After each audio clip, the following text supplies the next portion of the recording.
Mayong gabi sa tanan and among gi-welcome ang matag usa alang nini ato ang pagsimba, pinaagi nini natong online service. Salamat ta sa Ginoo alang nini nga panahon nga iyang gihatag kanatong tanan. Alang sa atong mga pahibalo, padayon ang atong pag-ampo alang sa mga nahibilin nga mga activities nini nga bulan o sa last month for the ecclesiastical year. Padayon ang atong pag-ampo alang sa atong mga kaigsunan nga nanginahanglan sa atong mga concern, labi na katong adunay mga balatian or naa sa ospital. And among pahalipay alang sa tanan nga adunay mga kasaulugan silang kinabuhi nga nakita nila ang paglihok sa Ginoo ug ang panalangin pinaagi sa mga birthday celebrators ug sa mga naay wedding anniversaries. Nini nga tigom, gidasig kita o gidapit kita sa espiritu nga mopadayag sa atong kaugalingon diha sa tubangan sa atong Ginoo, diha sa atong pagdaig kaniya, ug labaw sa tanan sa pagdangop sa atong mga panginahanglanon, diha kaniya pinaagi sa atong mga pag-ampo. O sa atong simbahon ng atong Ginoo, diha sa espiritu ug sa kamatuoran.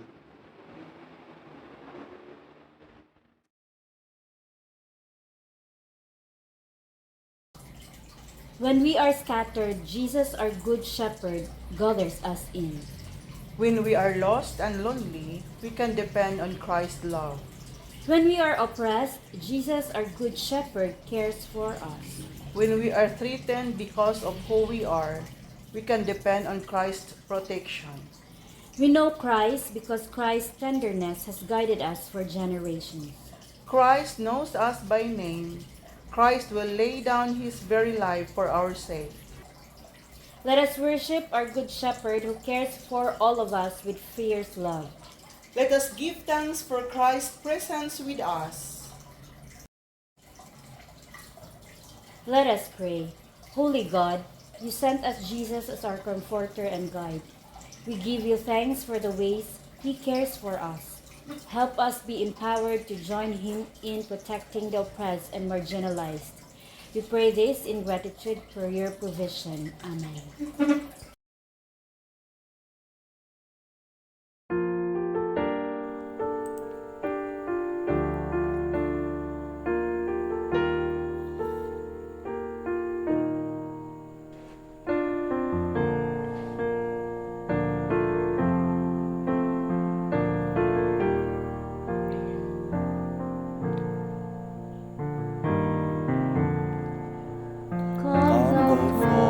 Of every blessing, tune my heart to sing thy praise. Streams of mercy never ceasing, call for songs of loudest praise. Teach me some melodious sonnet, sung by flaming tongues above. Praise the mount I'm fixed upon it, mount of thy redeeming love. Jesus sought me when a stranger, wandering from the fold of God. He to rescue me from danger interpose his precious blood. How his kindness yet pursues me, mortal tongue can never tell. Love in flesh till death shall lose me, I cannot proclaim it well. Praise how great a debtor daily I'm constrained to be. Let thy goodness like a fetter bind my wandering heart to thee. Prone to wander, Lord, I feel it, prone to leave the God I love. Here's my heart, oh, take and seal it for thy courts above. Oh, that day when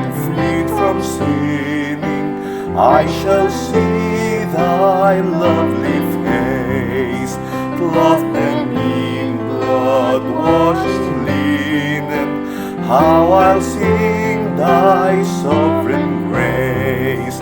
Come, my Lord, no longer tarry. Take my ransom soul away.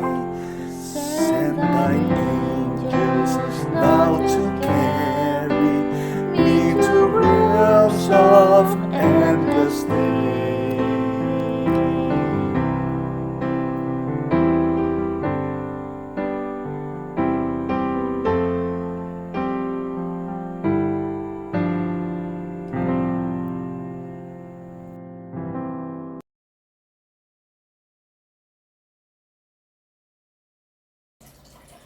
Shepherding Christ, even as you lay down your life for us, we confess our unwillingness to support those in need. Too often, we may be more like the one who runs away in times of trouble. We aren't always bold enough to protect the powerless. Following your example is rarely easy or comfortable. Forgive us. Help us lay down our apathy and follow your example.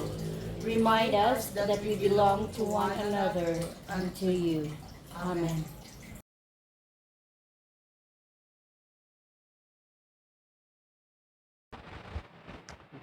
Beloved of God, receive this comfort. It is impossible to respond to every need in this complicated world. A full life of faith gives us the grace to lay down our work, take the rest we need, then refocus our energy toward the cause of the oppressed. Rest in the shelter of of your good shepherd, knowing you can take up the cause again with restored souls.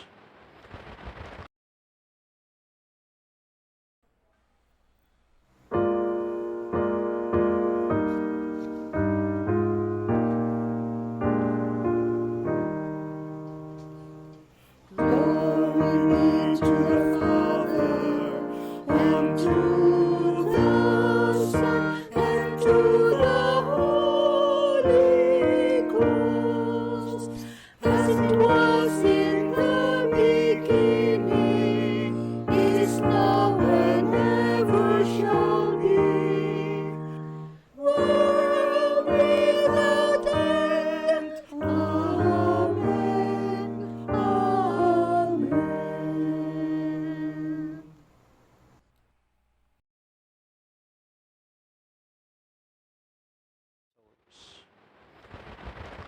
Magamputa, nangamuyo kami kanimo Ginoo, alang nini nga takna sa among pagtigong, hinaut ta nga among mga pagdayeg, pagambahan kanimo, imong dawaton, ingon nga pagpadayag sa among kalipay, sa imuhang mga pamaagi sa pagatiman kanamo.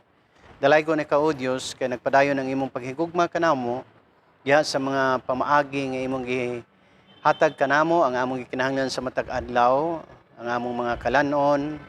Ikaw naghatag kanamo usab og pagkaon sa among mga kalag, pinagi sa mga giya sa among mga kaigsuonan nga naghatag og concern alang kanamo diha sa imong balaang pulong ug diha usab sa among pagduol diha kanimo sa pagsimba.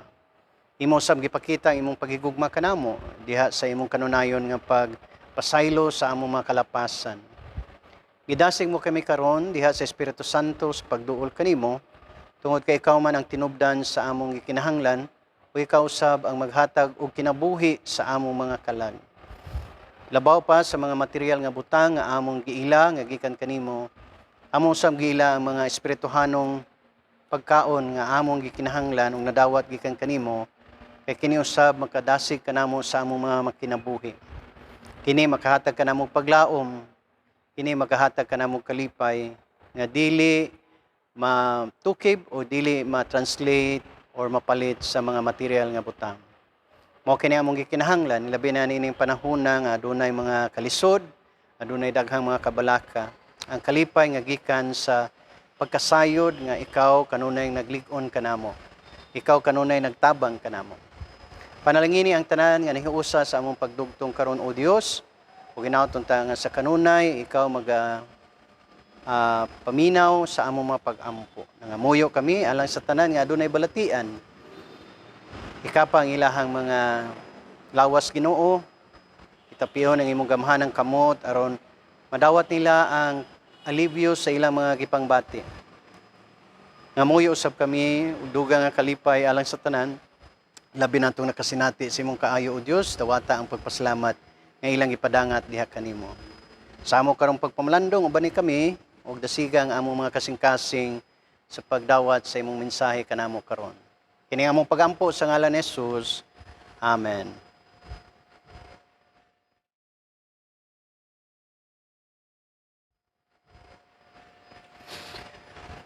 Akong basahon karon ang naa sa John 12:44 to 50. Then Jesus cried out, "Whoever believes in me does not believe in me only, but in the one who sent me. The one who looks at me is seeing the one who sent me. I have come into the world as a light, so that no one who believes in me should stay in darkness. If anyone hears my words but does not keep them, I do not judge that person. For I did not come to judge the world, but to save the world. There is a judge for the one who rejects me and does not accept my words. The very words I have spoken will condemn them at the last day. For I did not speak on my own, but the Father who sent me commanded me to say all that I have spoken. I know that his command leads to eternal life. So whatever I say is just what the Father has told me to say." God's holy word.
Holy Word. Mayong adlaw ka naton tanan o salamat sa Ginoo alang sa atong pagtikom niini nga panahon karon. To start, aduna ko'y nabasa nga quote nga nag-ingon kanini. Within His own mysterious being, God is Father, Son, and Holy Spirit. The designations, Father, Son, and Holy Spirit, are just ways in which God is God. Within the Godhead, there are three persons who are neither three gods nor three parts of God, but co-equally and co-eternally God. End quote. This is a description of what we believe about the Trinity. Sa atong pagtuo, ang Trinity is a mystery. But we believe that God, who is one, expressed Himself in three ways. Ang atong Ginoo, usa lang, who created everything. He is the source and beginning of all things. And we share this belief with other religions like Judaism and Islam. However, unlike others, we Christians believe that this God, who is beyond knowing, beyond our limited mind to understand, came down to His people and dwelt among us in the life of our Lord Jesus Christ. We already know that God is one. However, katong Christian is, God goes beyond being God. He finds ways to reveal Himself to people in ways that the people can have a better glimpse of what God is like. More particularly, who is God. Sagaran sa mga teaching is what God wants, what God wills, what God can do in our faith, who is God to all of us. And that experience atong spiritual journey about who God is in the life of people is expressed in the life of Jesus. And that is why kasagaran, si Jesus is being criticized by the Pharisees because it would appear nga ang life ni Jesus, the way He relate with others, is contrary to what they believe as what God wants.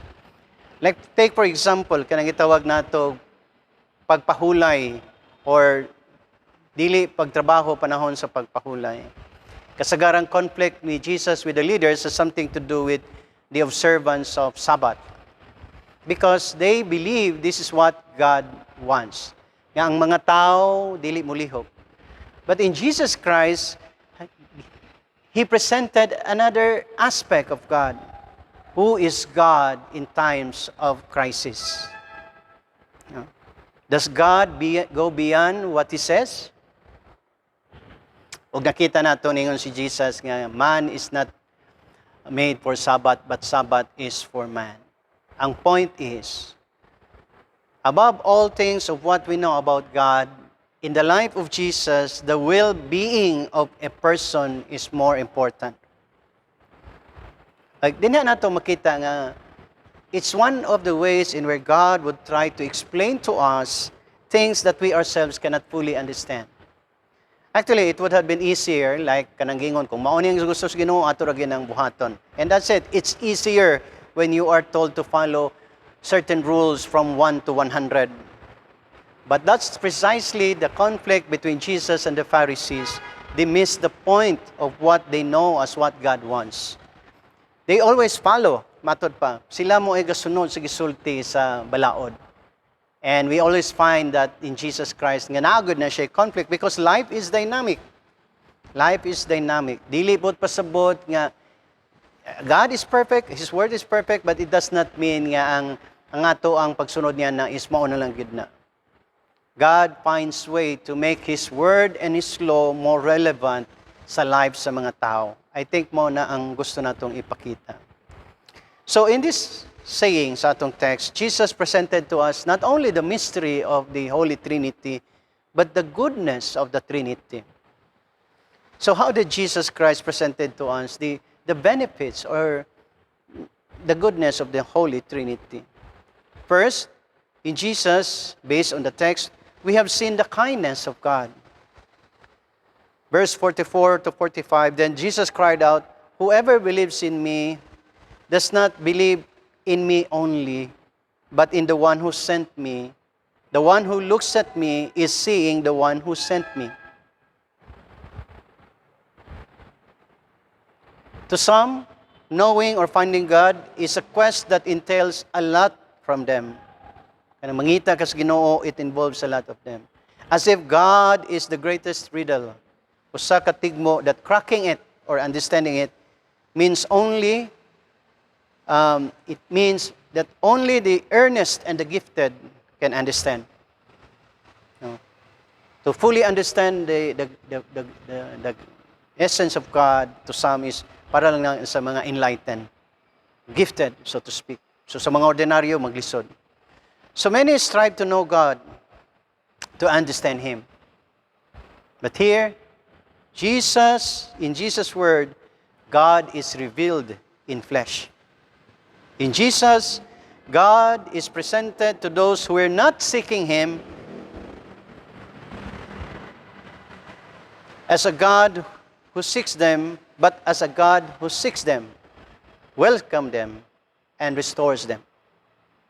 Now, sa unang panahon, there is a word that kanang gitawag og sinner. Sa ato karong mga terminology, a sinner is one who is fallen out of grace. We always treat that word out of the theological explanation diha sa Romans 3:23. Pero sa panahon ni Jesus, there is that clear, distinct group of people labeled as sinners. And kinsa man ni sila? Those who cannot follow the commands of the Torah. In particular, kanang mga requirements sa temple. Because they're poor, they cannot go there frequently. They cannot fulfill the celebration. So, if you cannot follow this, you fall short, so to speak. Therefore, you're a sinner. And that is why mga nang-accuse si Jesus in kahots or always in fellowship with the sinners. Katong mga dili dawaton, katong mga mahugaw nga mga tao, katong mga dili angayan, they always find Jesus intermingling, matod pa, nakig-uban. Why? Because Jesus is presenting to these people who God is. Not so much about what God, but who God is. In Jesus Christ, He said, kung nakakita mo nako, nakakita mo sa nagpadala ka nako. How good is that? That when we see kanadeng mga ampo ta sa Ginoo, Jesus is not just a name we use para makonekta sa Ginoo, kundi siya mismo mao ang atong Ginoo. Even Jesus Christ, in other words, God is not something nga imo paging pangitaon. God is someone you welcome in your life. It's not you must go on a quest maghimo pagikagdaghang kay buhaton para lang gyud makita nimo ang Ginoo. Ang Ginoo mo'y nangita nimo. Ang Ginoo mo'y muduol kanimo. And God is so kind to let us see Him in Jesus. Yan siya, kung nakakita mo nako, anyone who looks at me is seeing the one who sent me. So, nang panahon, di pwede, kay kung makakita ka sa Ginoo, mamatay man ka. But in the life of Jesus, God is, matod pa, very down to earth, literally.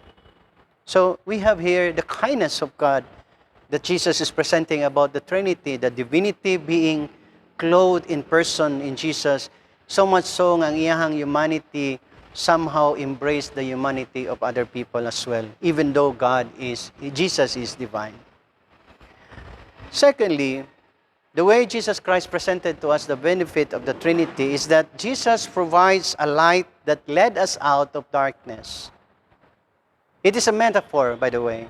In verse 46, Jesus said, I have come into the world as a light, so that no one who believes in me should stay in darkness. No one who believes in me should stay in darkness. And it says a lot. It says a lot how change happen. You have to move. You have to let yourself be guided by the light. Matod pa ni Isaac Newton sa iyang first law of motion, nagingon siya, everything continues in a state of rest until it is compelled to change by forces impressed upon it. Muna nga ito kasagarang isulti mga igsoon. Your transformation, your change is not actually a product of your own work. Someone is guiding you. Someone is helping us to move. Not only to move, but guiding us where to move.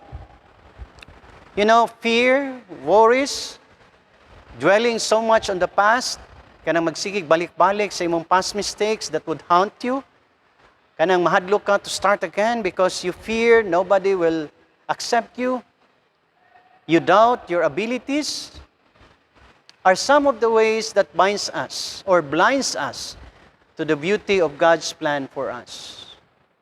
These things, fear, worries, doubting one's abilities, are sometimes self-made tombs in where we lock ourselves in.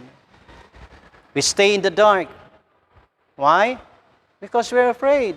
We're afraid to start. We're afraid to be accepted. Or maybe we're afraid nobody will accept us. We're afraid maybe ang atong capacity, ang atong contribution, dili pareha sa uban. If you are in that kind of mode of thinking, you're living in darkness. And when you meet God, who is light, that light is the one leading you out from that kind of emotions. Darkness here does not mean nga ang imuhang sala, because forever you will be sinful. No? Ang term nga itong gigamit na justified, meaning you're always guilty of sinning, but you're justified, meaning gipakawala kay sala, bisag naa kay sala. So clearly, living in darkness has nothing to do with your own status as a sinful creature, but more on accepting and living out the potentials God has for you. Kasayang bagayo na nga gidawat nimo ang imong Ginoo, pero walay effect sa imong mga kinabuhi. You don't make plans in your life, you don't experience happiness in your life, you don't see your potential in where God has actually placed in your life. Sayang kaayo. Kung ang imong plano or ang imong relasyon sa Ginoo has something only to do with your own salvation. Salvation, yes. But at the same time, God wants you to get out from that darkness. Kanang gitawag natog walay paglaom, walay kahulugan, walay purpose, walay kalipay. Get out from there because God is, in Jesus, is your light. Follow Christ. Follow the light so that you can get out. While encountering God exposes us to our own limitations, pretensions, and mistakes, seeing the light of God, on the other hand, assures us that God forgives.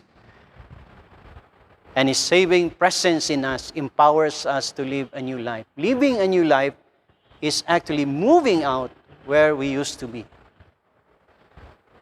We cannot move on our own, matod pa sa law of motion. Something has to be impressed upon us, forcing us to move. And that is the presence of Jesus in your life.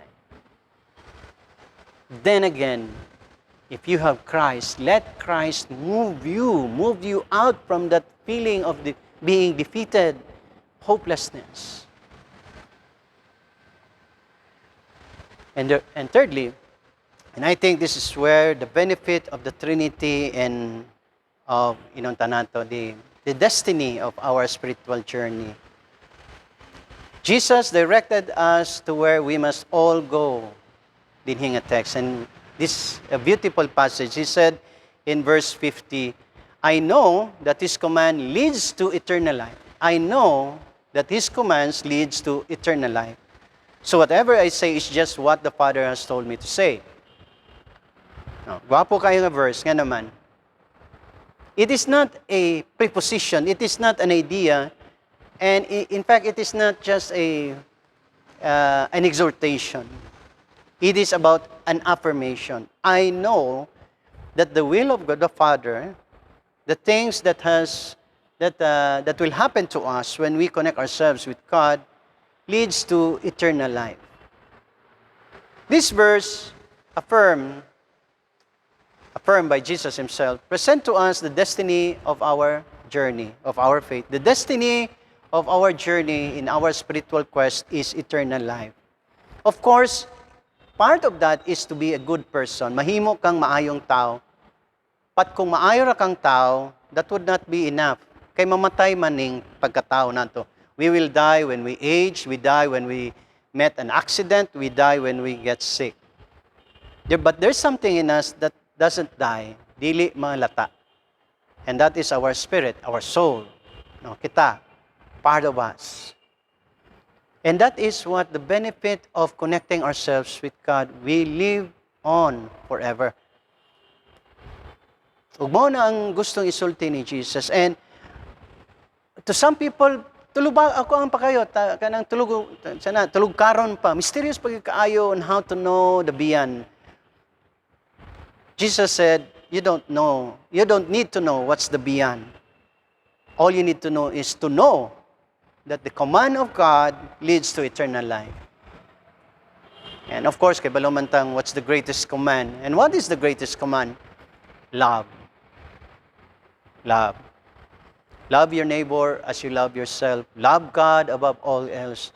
All these two great important commandments revolves around the essence and the meaning of loving. The capacity to feel for others, the capacity to share, the capacity to forgive, the capacity to do good things, and the capacity to feel love. And the good thing about love is that it does not require any status, it does not require any intelligence, it does not require any amount. It just requires letting God fill us with this love so that this love will overflow for others. Kung mga igata sa gugma sa Ginoo, ing na sobrahi Ginoo para mag-awas-awas kini nga gugma para sa uban. Because that's the only thing that can reconnect us with God. And when we connect with God, He said, you're sure of your eternal life. Kay sayang mapugkaay na magsikag simba, magsikag ampo, naningkamot pa ka nga mausab ka, and your eternity is not sure. Well, you might not be thinking always of your eternity, but you are being assured. I think inani siguro, you are being assured by Jesus that if you love, that kind of experience and encounter will lead you to eternal life. So that's the Trinity. It's not about nganong natulo ang isa, nausa ang tulo. It's more about God's way of letting us know in our context who God is. Some people are trying to understand what God wants and where is God. Dili na nato na pangutana because we know there is a God and God is one. Our quest is to make this God more relatable, personalized, and a God that actually journey with us where we are. Mayong adlaw ka natong tanan. May God bless you. And may the Spirit of Jesus lives in your heart. Amen.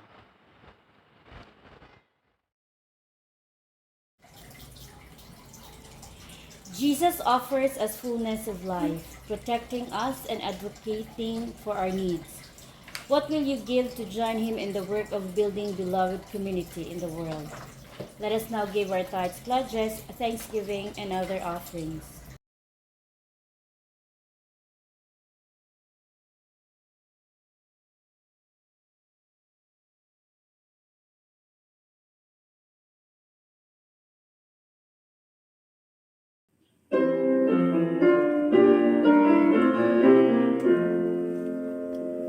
Praise God from whom all blessings flow.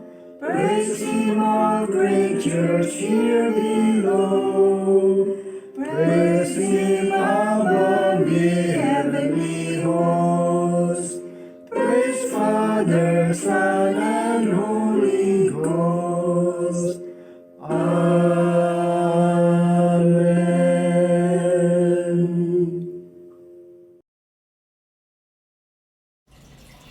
Gracious God, thank you for a gift of Jesus Christ, who cares for us and protects us. With these gifts, we return to you. Help us care for others in our communities and around the world. Amen.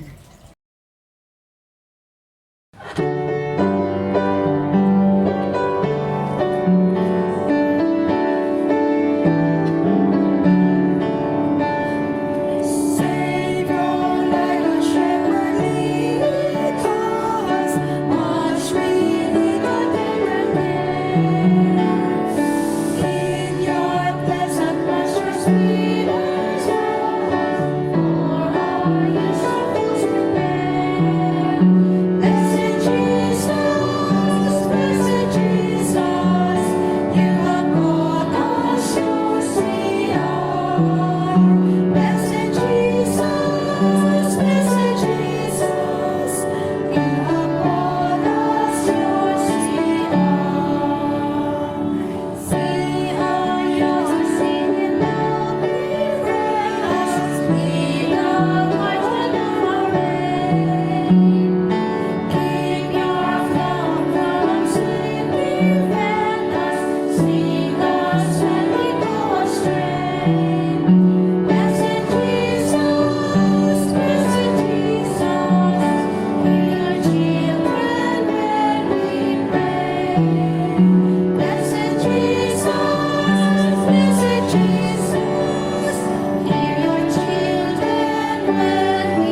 reign. Let us always see your Lord. Let us always see your reign. Jesus Christ, our holy Savior, with your love our spirits free. Blessed Jesus, you have loved us from our sin. Blessed Jesus, you have loved us from our sin.